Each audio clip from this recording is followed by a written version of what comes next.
হাসিনার পতন না হলে আমাদের সবার ফাঁসি দিতেন, বললেন রিজভী।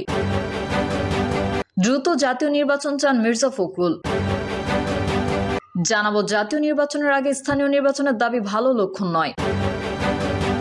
ব্যর্থ হলে জাতি ক্ষমা করবে না, বললেন আলী রিয়াজ।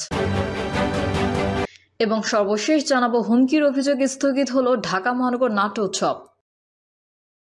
এতক্ষণ শুনছিলেন সংবাদ শিরোনাম, এবারে বিস্তারিত। তবে তার আগে অনুরোধ থাকবে আমাদের চ্যানেলটি সাবস্ক্রাইব করে বেল আইকনটি ক্লিক করুন। দ্রুত জাতীয় নির্বাচন চান মির্জা ফখরুল। বিএনপির মহাসচিব মির্জা ফখরুল ইসলাম আলমগীর বলেছেন, তিনি আশা করছেন যে সংস্কারের বিষয়ে দ্রুত ঐকমত্য তৈরি হবে এবং সেই অনুযায়ী দ্রুত জাতীয় সংসদ নির্বাচন অনুষ্ঠিত হবে। সংস্কারের প্রয়োজনীয়তা নিয়ে আলোচনা করে মির্জা ফখরুল জানান, রাজনৈতিক দলগুলোর কাছে তিনি আহ্বান জানিয়েছেন যে সংস্কারের জন্য বিভিন্ন কমিশন যে রিপোর্টগুলি দিয়েছে সেগুলোর ওপর আলোচনা হওয়া উচিত। রাজনৈতিক দলগুলো এসব রিপোর্ট নিয়ে কমিশনের সঙ্গে কথা বলবে এবং একটি ঐকমত্যে পৌঁছানোর চেষ্টা হবে। এ বিষয়ে তিনি আরো বলেন, আজকের প্রাথমিক আলোচনায় বিভিন্ন রাজনৈতিক দল তাদের মতামত প্রকাশ করেছে। জাতীয় নির্বাচনের আগে স্থানীয় নির্বাচনের দাবি ভালো লক্ষণ নয়।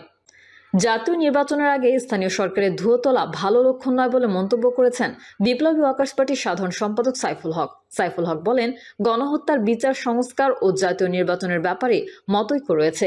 সেই কারণে সংস্কার ও বিচারের ইস্যুকে নির্বাচনের বিপরীতে হাজির করার কোনো অবকাশ নেই। সরকার ও নির্বাচন কমিশনকে বিভ্রান্ত না করতে সবার প্রতি আহ্বান জানাই। তিনি বলেন, দেশ পরিচালনায় সরকার দুর্বল ও অকার্যকর হয়ে পড়লে দেশের গণতান্ত্রিক উত্তরণ বড় ধরনের ঝুঁকির মধ্যে নিক্ষিপ্ত হবে। জনগণের সমর্থন থাকা সত্ত্বেও ক্ষমতার 6 মাস পরেও রাষ্ট্র পরিচালনায় সরকারের কার্যকর নিয়ন্ত্রণ প্রতিষ্ঠিত হয়নি। সরকারের বিশেষ কোনো দিকে হেলে পড়ার সুযোগ নেই। সরকারের অদলীয় নিরপেক্ষ চরিত্র নষ্ট হলে তাদের অধীনে নির্বাচনও ঝুঁকির মধ্যে পড়বে। তাই সরকারকে তার নিরপেক্ষ বৈশিষ্ট্য নিশ্চিত করতে হবে। পতিত স্বৈরাচারের বিচার দাবি করে সাইফুল হক বলেন, মুক্তিযুদ্ধকালীন যুদ্ধাপরাধের বিচার যেমন প্রতিশোধের বিষয় নয়, পতিত আওয়ামী ফ্যাসিবাদের গণহত্যার বিচারও কোনো প্রতিহিংসা বা প্রতিশোধের বিষয় নয়। ন্যায় বিচার নিশ্চিত করতে এসব বিচারের কাজ সম্পন্ন করা দরকার। তিনি বলেন, বাংলাদেশকে অনুগত রাখতে ভারতের বাংলাদেশ নীতির যে বিপর্যয়, ভারতের মোদী সরকার এখনো তা হজম করতে পারেনি। মার্কিন প্রেসিডেন্ট ট্রাম্পের কাছে বাংলাদেশের গণঅভ্যুত্থানে নরেন্দ্র মোদীর নালিশ ব্যর্থ হয়েছে। শেখ হাসিনার পতন না হলে আমাদের সবার ফাঁসি দিতেন, বললেন রিজভী। বিএনপি সিনিয়র যুগ্ম মহাসচিব অ্যাডভোকেট রুহুল কবির রিজভী বলেছেন, আজকে যদি শেখ হাসিনার পতন না হতো, শেখ হাসিনা যদি আজকে ক্ষমতায় থেকে যেতেন তাহলে আমাদের সবার ফাঁসি দিয়ে দিতেন। এই মহিলার কোনো কাণ্ডজ্ঞান নেই। এই মহিলা তার গদি, তার সিংহাসন রক্ষা করার জন্য কে বাঁচলো কে মরলো কখনোই গ্রাহ্য করেনি। যে মহিলা ক্ষমতায় থাকার জন্য 5 বছরের শিশু আহাদকে হত্যা করতে পারে, যে মহিলা 14 বছরের একটি কিশোরকে 40টি গুলি করতে পারে, মুগ্ধের মতো একটি ইউনিভার্সিটির শিক্ষার্থীকে গুলি করতে পারে, সে তো আমাদেরকে বাঁচিয়ে রাখার কথা নয়। রিজভী বলেন, আল্লাহর অশেষ রহমত, এই শিশুরা কিশোররা তাদের অভিভাবক সহ যখন রাস্তায় নেমে এসেছে, অকাতারে জীবন দিয়েছে। সারা দেশের মানুষের রক্তের লৌহকণিকা জেগে উঠেছে। এই এক রাক্ষসী, এই এক দানব, তাকে বাঁচিয়ে রাখলে বাংলাদেশ শুধু নয়, বাংলাদেশের স্বাধীনতা, বাংলাদেশের সার্বভৌমত্ব, বাংলাদেশের ইজ্জত সম্পদ আর থাকবে না। ওরা ঝাঁপিয়ে আসলো। ওরা ঝাঁপিয়ে পড়ার কারণে আমরা আজকে মুক্ত বাতাসে নিঃশ্বাস নিতে পারছি। আমরা আজকে কিছুটা স্বস্তিতে জীবনযাপন করতে পারছি। তিনি আরো বলেন, এখন আমাদেরকে গণতন্ত্র প্রতিষ্ঠা ও চর্চা করার জন্য অনেক কাজ করতে হবে। কোনো গড়িমসি দিয়ে গণতন্ত্রের মূল কাজগুলোকে বন্ধ রাখা চলবে না।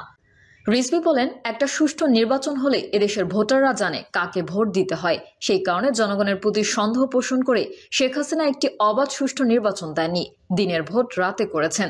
ভোটারদেরকে ভয় দেখানোর জন্য মাইকিং করে বিভিন্ন গ্রামে বলেছে যে আপনারা ভোট দিতে যাবেন না। সেসব প্রমাণ আমাদের কাছে আছে। তিনি বলেন, 2014 সালের ভোটে আমরা দেখলাম চতুষ্পদ প্রাণী ছাড়া ভোট কেন্দ্রের মাঠে কেউ নেই। এই পরিস্থিতি আমরা দেখেছি। 2018 সালে বিএনপি যখন নির্বাচনে অংশগ্রহণ করলো, 30 থেকে 40 জন বিএনপি গ্রেফতার করে ফেললো, মামলা দিয়েছে ঢালাওভাবে। এটা কি ছিল? এটা ছিল নির্বাচন নিয়ে একটি ছিনিমিনি খেলা। সেই ছিনিমিনি খেলা শেখ হাসিনার সময় আমরা দেখলাম। এই বিএনপি নেতা বলেন, জনগণের ক্ষমতা শেখ হাসিনা কেড়ে নিয়েছিলেন আইনশৃঙ্খলা বাহিনীকে দিয়ে। তিনি মনে করতেন যে জনগণ তার শত্রুপক্ষ।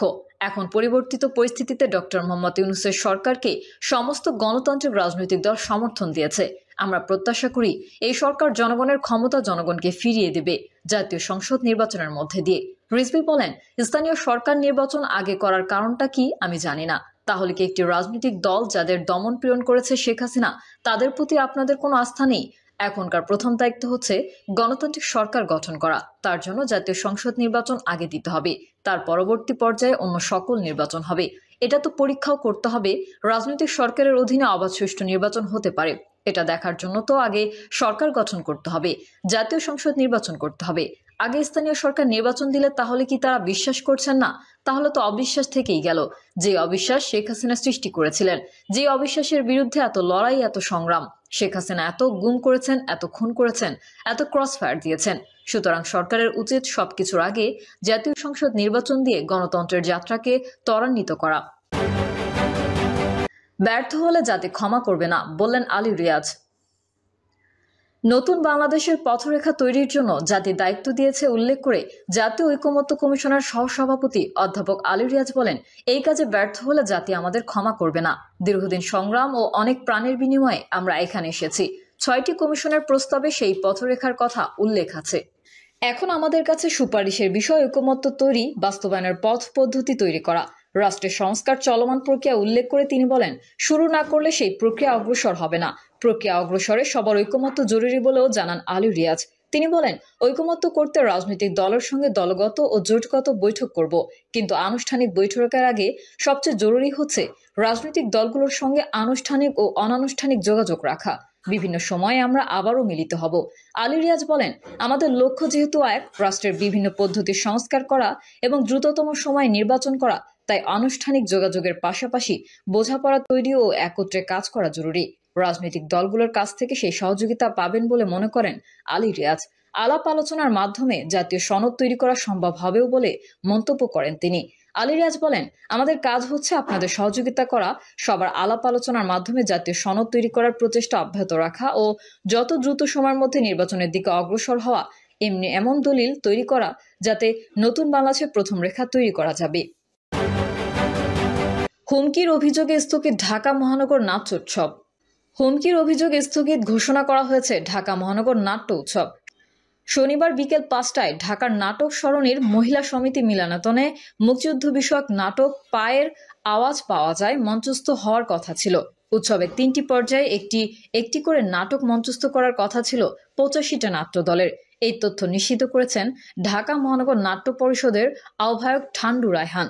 সংবাদ বিজ্ঞপ্তিতে পুরো ঘটনা নিয়ে নিজেদের অবস্থান ব্যাখ্যা করেছেন তিনি বলেছেন, অনাকাঙ্ক্ষিত পরিস্থিতিতে সবার নিরাপত্তার কথা ভেবে প্রাণের নাট্যোৎসব আপাতত স্থগিত করতে ঘোষণা করতে বাধ্য হয়েছে। উৎসব উদযাপন পরিষদের সদস্য সচিব কামাল আহমেদ বলেন, শুক্রবার দুপুরে বাংলাদেশ মহিলা সমিতির দায়িত্বপ্রাপ্ত কর্মকর্তা আমাদের জানান যে রমনা থানা থেকে ফোনে